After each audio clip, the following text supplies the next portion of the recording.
सर्वांचे खूप खूप मनापासून स्वागत आहे। माझं नाव आहे मनीषा। नमस्कार, सर्वांचे खूप खूप मनापासून स्वागत आहे। आज आपण अतिशय महत्त्वाच्या अशा किचन टिप्स बघणार आहोत, तर व्हिडिओ पूर्ण फुल वॉच करा। नवीन असल्यास चॅनलला सबस्क्राइब करायला अजिबात विसरू नका आणि सोबतच बेल आयकॉन सुद्धा प्रेस करा आणि कमेंटच्या बाजूला हाईपचं बटन असते ते सुद्धा दाबून सहकार्य करावे अशी सर्वांना विनंती आहे। तर पहिली टिप बघूया। कापलेले सफरचंद काळे पडू नये यासाठी थंड पाण्यामध्ये लिंबाचा रस व मीठ घालून त्यात बुडवून ठेवावे।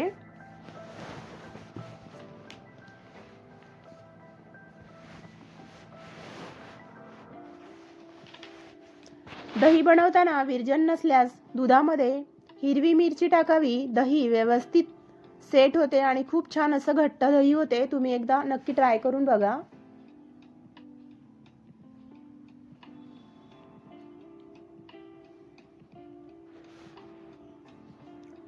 मोड आलेली कडधान्य मीठ टाकून धुतल्यास त्यांना येणारा वास निघून जातो।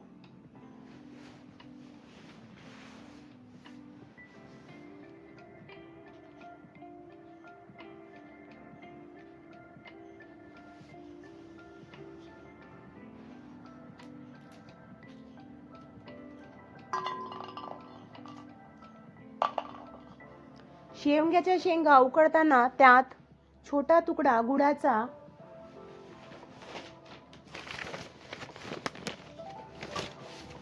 घातल्यास शेंगा फुटत नाही आणि चवही छान येते आणि भाजी सुद्धा खूप छान अशी टेस्टी होते।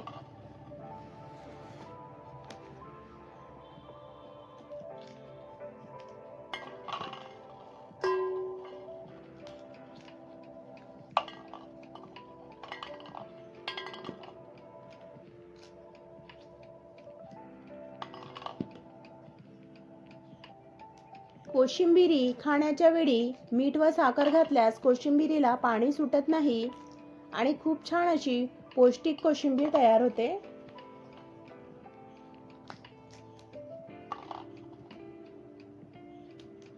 आंघोळीपूर्वी अर्धा टोमॅटो वर हळद साखर टाकून चेहऱ्याला मालिश केल्यास चेहऱ्याला नैसर्गिक ब्लीच होते आणि काळे डाग वगैरे दूर होतात।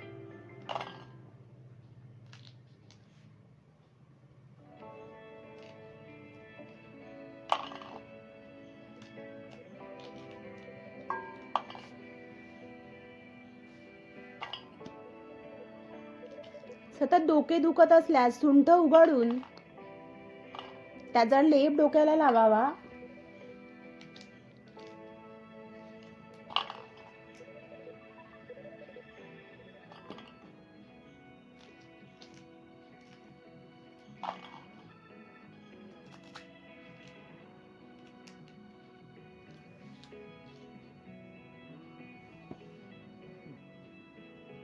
बद्धकोष्ठतेचा त्रास असल्यास पपई खाल्ल्याने आराम होतो, पण उपाशी पोटी पपई कधीही खाऊ नये। जेवण झाल्यानंतरच पपई खावी।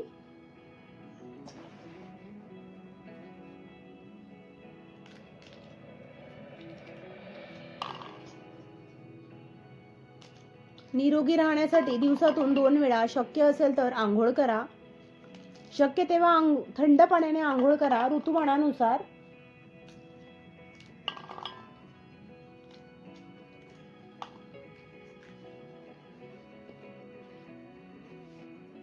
शरीराची स्वच्छता राखणे खूप जास्त गरजेचे आहे।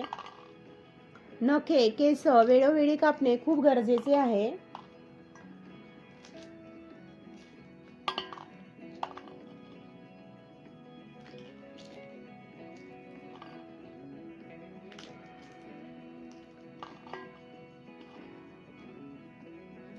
आपल्या खोलीतील वातावरण नेहमी प्रसन्न ठेवा। झोपण्याच्या खोलीमध्ये चपला वगैरे अजिबात ठेवू नका।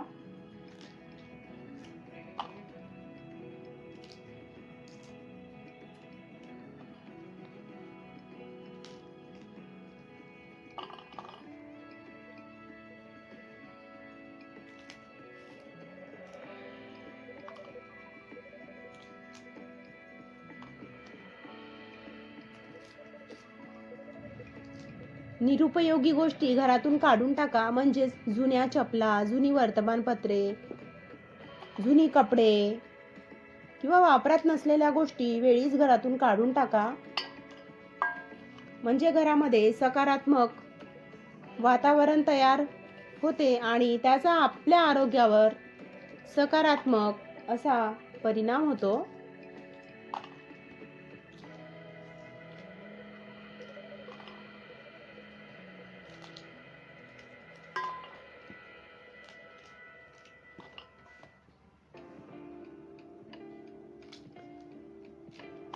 दुसऱ्यांवर अवलंबून असणाऱ्या ज्येष्ठांची कुटुंबियांनी काळजी घेणे जेवढे आवश्यक आहे तेवढेच. आपल्यामुळे कुटुंबियांना त्रास होणार नाही याची ज्येष्ठांनी सुद्धा काळजी घ्यायला पाहिजे.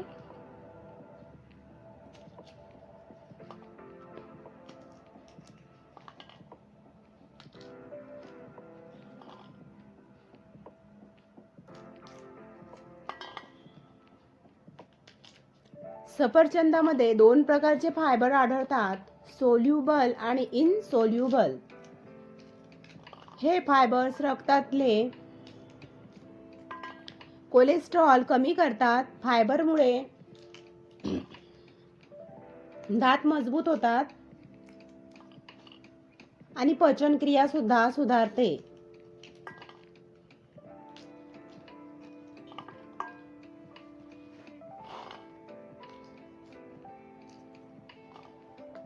बद्धकोष्ठता आणि गॅसच्या समस्यावर तसेच हृदयासाठी सफरचंदाचे सेवन लाभदायक ठरते.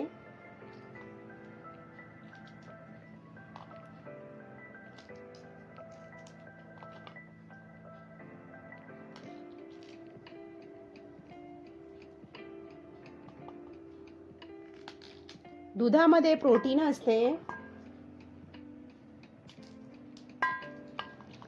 ज्यामुळे स्नायूंची वाढ होते. यातील लॅक्टोज ह्या नैसर्गिक साखरेपासून शरीराला ऊर्जा मिळते.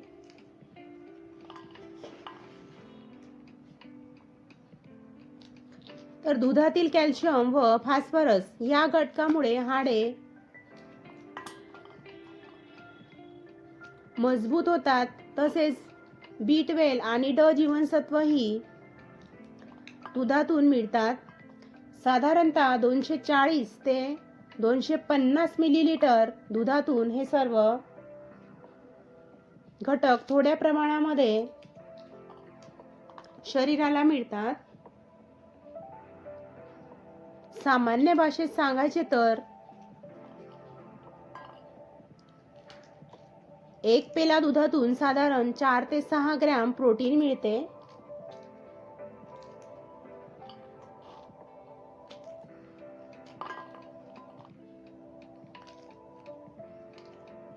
तुमचा पेला किती छोटा मोठा आहे त्यावर या पोषक तत्वाचे प्रमाण सुद्धा अवलंबून आहे.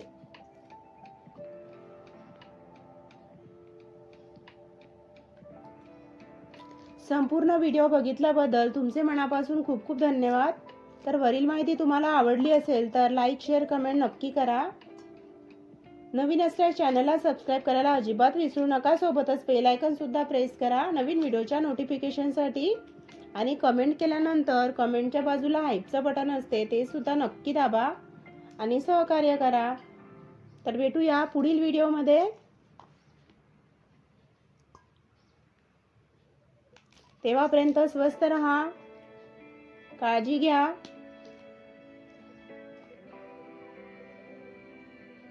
आणि नेहमी हसत रहा.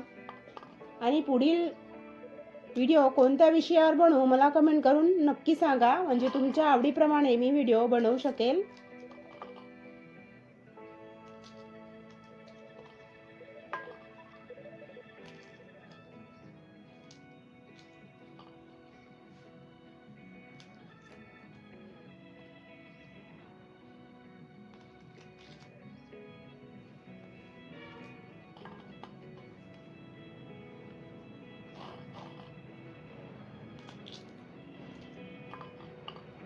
चला तर बाय बाय, काळजी घ्या, take care, have a nice day.